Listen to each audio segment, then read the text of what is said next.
Yaqulullahu azza wa jal, illa as-siyam fa innahu li wa ana ajzi bihi. Taraka syahwatahu wa ta'ama wa syarabahu min ajli, lis-saimi farhatan, farhatun inda fitri, wa farhatun inda liqa'i rabbi, wa la khalufa musayim attabi inallah min rihil misk. Terjemahannya, sebenarnya puasa itu, kata Nabi SAW, puasa itu semua amal ibadahnya anak Adam sudah ditentukan kadar pahalanya. Bisa 10 sampai 700 kali lipat. Kecuali puasa, karena dia milikku dan aku akan membalas secara langsung, kata Allah, karena dia meninggalkan syahwatnya, makanannya, minumannya karena aku. Apa makna di sini teman-teman sekalian? Semua amal ibadah anak Adam, sholatnya, bakti sama orang tuanya, haji, jihadnya, sudah ditentukan kadar pahalanya 10 sampai 700 kali lipat. Artinya beda pahalanya antara orang, misal antum mau sedekah, keluar dari rumah, membawa uang, kalau di Indonesia saya bahasakan, mungkin di sini real, rupiah misalnya, kita ambil uang yang paling besar, 100.000, uang yang paling bersih, bahkan tidak ada leceknya sedikit pun. Kemudian kita taruh di kantong kita di sebelah kanan, niat untuk sedekahkan. Dengan uang yang sudah lecek atau sudah agak tua ditaruh kantong kiri untuk kita belanja. Ini beda pahalanya dengan orang yang uangnya tercampur. Kalau ada orang miskin yang minta, dia tinggal tarik, mau lecek, mau baru, mau tua, dikasih aja. Tanpa juga melihat nilainya besar atau kecil. Akan beda pahala. Ada kemasan yang positif di sini. Beda pahalanya antara orang yang terbangun tengah malam jam 3, lalu dia sholat tahajud tanpa diprogramkan. Beda dengan orang yang dari sebelum tidur sudah niat mau sholat malam, sudah bunyikan jam beker, pada saat bangun juga sebelum tidur dia sudah siapkan sejadah dengan dibubui minyak wangi. Mungkin kalau akhwat kita mau kenahnya dengan bersih, ikhwat kita kopinya dengan bajunya bersih. Seperti Abu Hanifah rahimahullah, setiap malam kalau mau sholat tahajud beliau selalu pakai baju baru.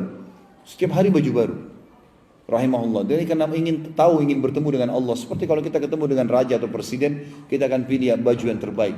Maka ini dilakukan oleh Abu Hanifah rahimahullah. Maka dia berusaha untuk menggunakan pakaian yang terbaiknya. Kemudian mungkin sebelum dia sholat malam, dia mandi dulu, dia minum teh hangat. Maka beda pahalanya orang yang mengemas ini dengan orang yang begitu saja mengerjakan ibadah. Makanya ibadah itu bisa 10 sampai 700 kali lipat tergantung kadar niat dia dan bagaimana dia mengemas sebaik mungkin ibadah itu. Kecuali puasa. Puasa di atas 700 kali lipat. Karena kata Nabi SAW, kecuali puasa. Karena Allah berfirman, dia milikku dan aku akan membalas langsung, sebab dia meninggalkan syahwatnya, makanan, minuman karena aku. Lalu Allah berkata, untuk orang puasa aku janjikan 2 kegembiraan. Pada saat dia buka puasa dan pada saat dia bertemu dengan Tuhannya Allah. Apa makna di sini kegembiraan pada saat buka puasa, teman-teman? Ulama hadis mengatakan ada 3 makna di sini. Yang pertama, gembira karena haus dan laparnya hilang. Ini sudah umum. Yang kedua, kegembiraan yang didapatkan adalah karena dia berhasil mengalahkan syaitan yang dari sebelum sahur sampai menjelang buka puasa berapa detik menggoda dia untuk mengurangi kadar pahala atau membatalkan puasanya. Begitu dia azan maghrib, dia berarti dia sudah menang. Seperti orang kalau lomba lari sudah sampai garis finish, musuhnya nggak bisa buat apa-apa lagi. Ini kegembiraan pada saat buka puasa. Dan yang ketiga adalah kegembiraan karena dia bisa melipat gandakan pahala dengan membuka puasakan orang lain.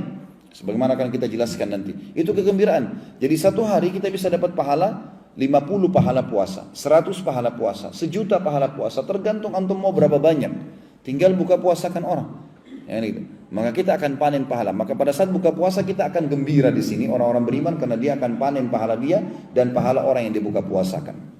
Sementara kegembiraan yang kedua adalah pada saat bertemu dengan Allah, artinya dia akan masuk dalam surga. Dan penutupan hadis, dan bau mulutnya orang yang puasa lebih wangi di sisi Allah daripada bau kasturi. Apa maknanya kalimat ini teman-teman sekalian? Tahu kasturi ya? Di sini pasti ada. Minyak kasturi biasanya mahal sekali ya, kalau yang asli itu. Tapi perlu digarisbawahi juga tidak semua orang suka baunya kalau yang buatan manusia yang ada di dunia. Lalu kenapa penggunaan kalimat kasturi di sini? Jawabannya hampir mirip dengan di surah Ar-Rahman disebutkan di surga akan ada kurma, ada anggur, ya, ada delima. Dalam surah Al-Waqiah ada pisang disebutkan. Ini kata ulama adalah hal-hal yang sama namanya dengan di dunia, tapi beda bentuk, beda aroma, beda cita rasa. Jadi misal masalah kurma di surga, baginda Nabi SAW bersabda, sesungguhnya 1 butir kurma di surga, 1 butirnya seperti tempayan besarnya. Tempayan tempat makanan yang besar, bisa 10 orang makan. 1 butir kurma. putihnya lebih putih daripada susu, manisnya lebih manis daripada madu, dan lembutnya lebih lembut daripada bui. Tidak akan pernah kita temukan di dunia ada kurma seperti ini. Warnanya putih, lebih putih dari susu. Yang kita tahu adalah coklat, hijau, merah. Tapi putih nggak akan pernah ada kurma putih.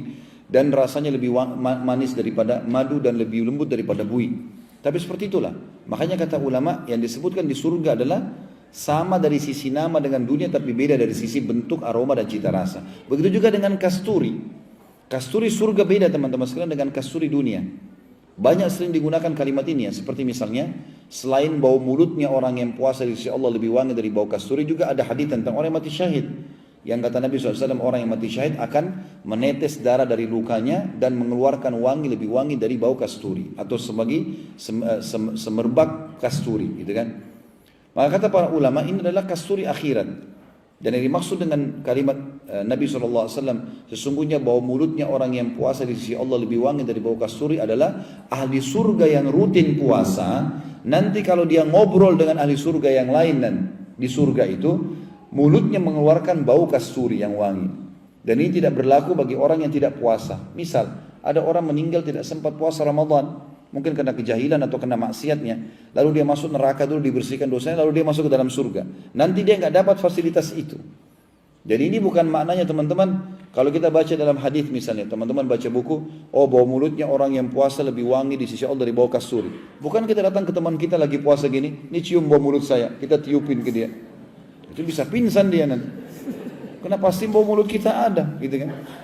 Jadi bukan itu yang dimaksud ya. Kalau antum lagi baca hadis ini, fahami. Ini maksudnya di akhirat nanti di surga. Kalau sudah masuk, bau mulut kita lebih wangi dari kasturi di surga nanti. Ini yang dimaksud. Orang puasa juga teman-teman sekalian kayak kita sekarang, ikuti dua syarat mutlak yang sudah masyhur. Hadisnya saya yakin sudah sering didengar. Adalah sabda Nabi SAW, hadis Bukhari Muslim, man sama Ramadana imanan wa ihtisaban ghufira lahu ma taqaddama min dhanbi. Untuk menambah ekstra yang kita bisa dapatkan lagi puasa, selain pahala yang lebih besar sampai 700 kali lipat mengalahkan ibadah-ibadah yang lain, juga kita bisa membersihkan semua dosa kita dengan puasa itu. Dan setiap hari ada pembersihan dosanya. Sebagaimana sabda Nabi SAW, siapa yang berpuasa Ramadan karena keimanan dan mengharapkan pahalanya, dua syarat, maka dibersihkan dosa-dosanya yang lalu. Apa maknanya keimanan teman-teman sekalian? Keimanan artinya semua orang pun tidak puasa, saya tetap puasa. Enggak ada urusannya antara saya sama Allah. Itu makna keimanan. Jadi bukan puasa karena enggak enak sama teman, enggak enak sama atasan, enggak enak sama pasangan hidup, enggak enak sama lingkungan, enggak. Memang karena Allah, itu keimanan. Siapa yang berpuasa karena keimanan, yakin ini perintah Allah dan mengharapkan pahalanya, maka dibersihkan dosa-dosanya yang telah lalu.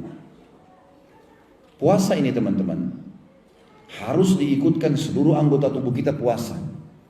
Kalau tidak bisa sia-sia puasa kita. Mata harus puasa, telinga harus puasa, tangan puasa, kemaluan puasa, kaki puasa, semua puasa ini. Jadi bukan cuma perut saja dengan tenggorokan.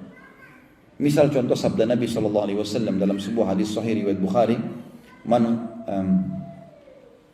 lam yada' qawl az-zuri wal 'amal bih, falaysa lillahi hajatun fi an yada'a ta'amahu wa syarabah. Siapa yang tidak meninggalkan perkataan dusta dan perbuatan dusta, maka Allah tidak sudi menilai lapar dan hausnya.